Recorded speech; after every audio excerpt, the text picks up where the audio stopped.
Agora nós vamos visualizar como foi desenvolvido a tela conta caixa, tá? Então aqui no nosso projeto, eu tenho aqui no pacote com.t2trp.caixabancos.cliente. Tá? Nós temos aqui a classe conta caixa grid, ok? Primeiramente eu vou mostrar aqui os arquivos que nós temos que criar, né? Os VOs que nós precisamos utilizar aí no sistema caixa bancos. Então aqui primeiro nós temos no pacote com.t2trp.cadastro.java, nós temos todos os VOs aí lá do módulo cadastros básicos, ok? Então esses VOs que estão aqui são os VOs necessários para desenvolvimento do sistema controle de caixa e bancos. São os módulos lá do módulo, são os VOs do módulo cadastros básicos, ok? Bom, os VOs do módulo caixa e bancos, eles estão aqui no pacote com.t2trp.caixabancos.java, ok?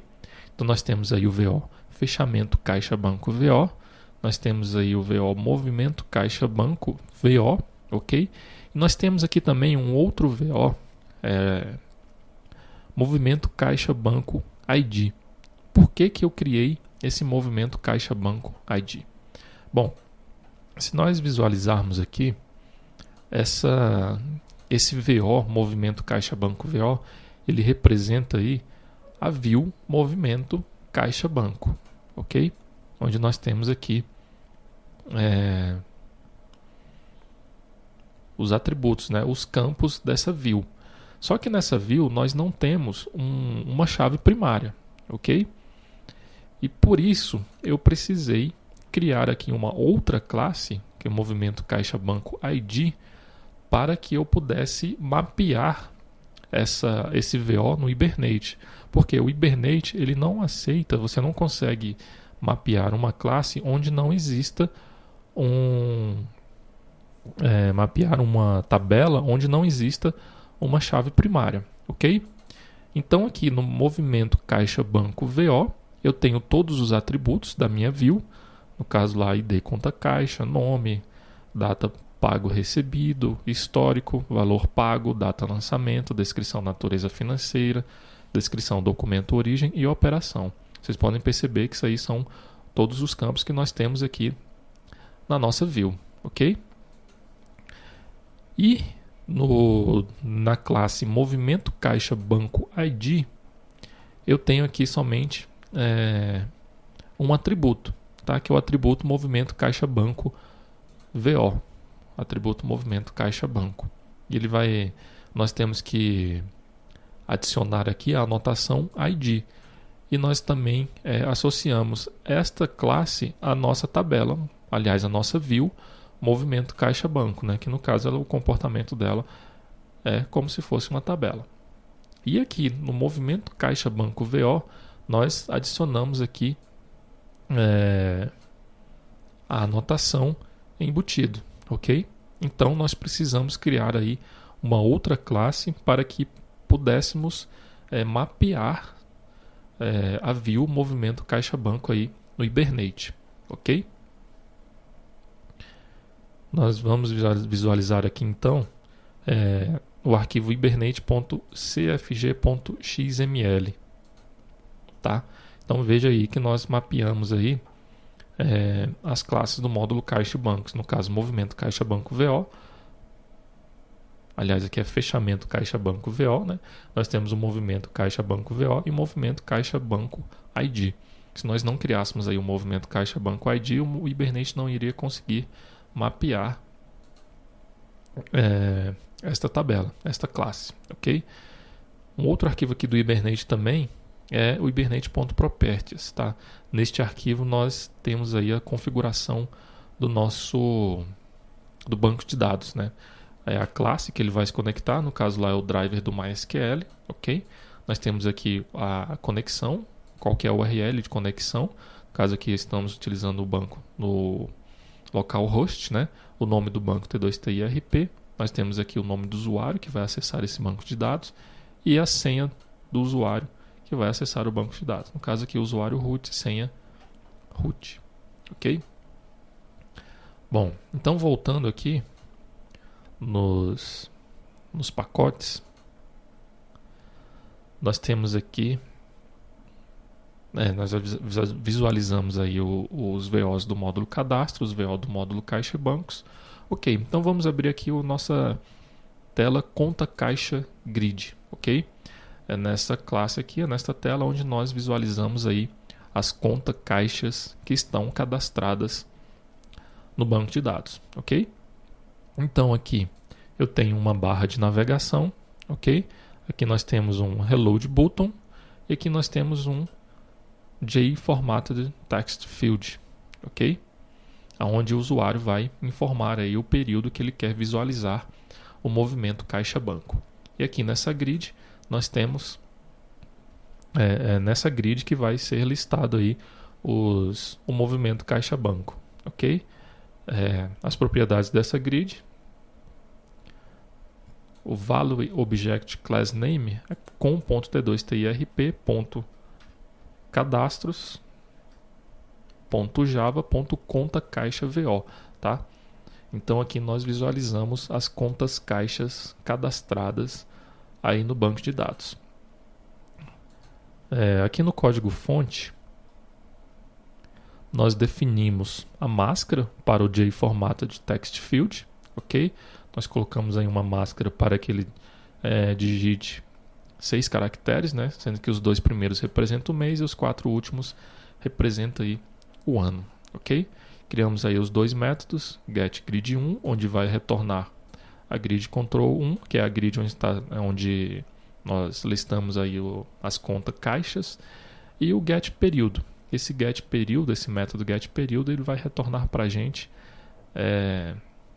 o valor, né, o mês e o ano aí que o usuário digitou lá no JFormatted text field, ok? No caso lá o nome do objeto txt período, ok? Bom, nós temos aqui a classe conta caixa grid controller, ok? Nesta classe nós temos aqui o método loadData, tá? Primeiro nós temos o construtor, né? Nesse construtor nós definimos aí qual que é a ação que será tomada lá, que vai ser executada lá no servidor. Aqui nós definimos que é conta caixa grid action, ok? Nós temos aí o método loadData. Nesse método loadData nós incluímos aí como parâmetro qual que é a ação que vai ser executada, né? No caso vai ser a ação de load, ok? Eu vou abrir aqui no pacote com.t2tirp.caixabancos.servidor a classe conta caixa grid action, ok? Essa classe aqui ela fica no lado do servidor, que vai executar lá a conexão com o banco de dados. Ela vai fazer aí a ponte aí com o banco de dados. Então, primeiramente aqui no método getRequestName nós temos a conta caixa grid action, ok? Lembrando também que todas essas actions que estão aqui no lado do servidor, elas precisam serem cadastradas aqui na classe T2TIRP Action Classes, ok? Então elas têm que ser instanciadas aqui nesta classe T2TIRP Action Classes. Então todas as actions estão instanciadas aqui nesta classe, ok? Então aqui ao abrir a tela de conta caixa, automaticamente ele vai carregar as contas caixas cadastradas no sistema, ok? Então automaticamente ele vai executar aqui o método loadData. Ele vai retornar aí, ele chama aí, né, o método getData da classe clientUtils, passando os parâmetros aí lá para o servidor. No caso, os parâmetros que ele passa é qual ação que o servidor vai executar, tá? E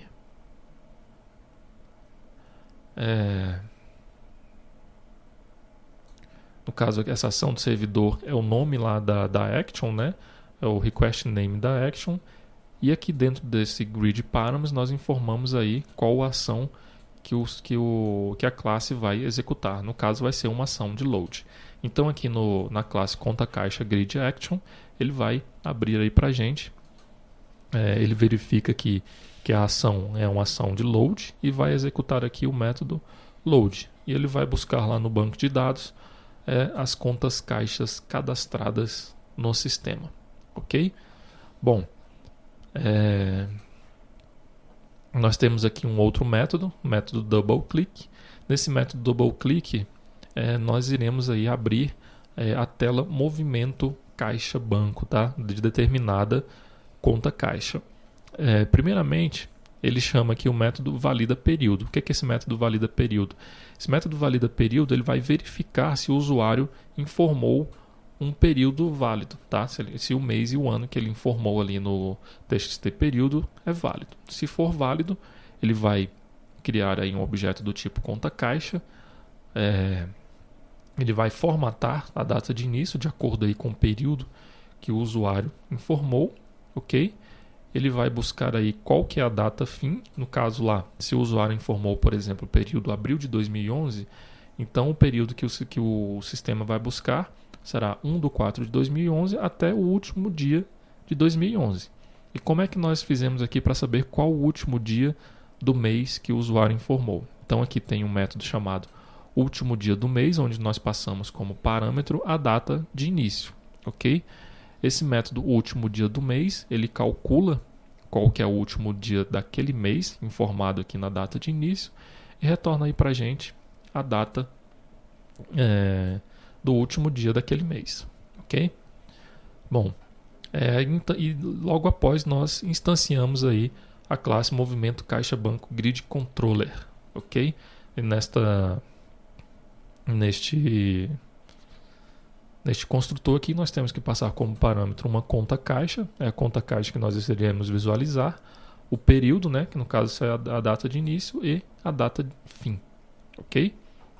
Bom, então dessa forma nós visualizamos aí as funcionalidades da tela conta caixa grid, ok?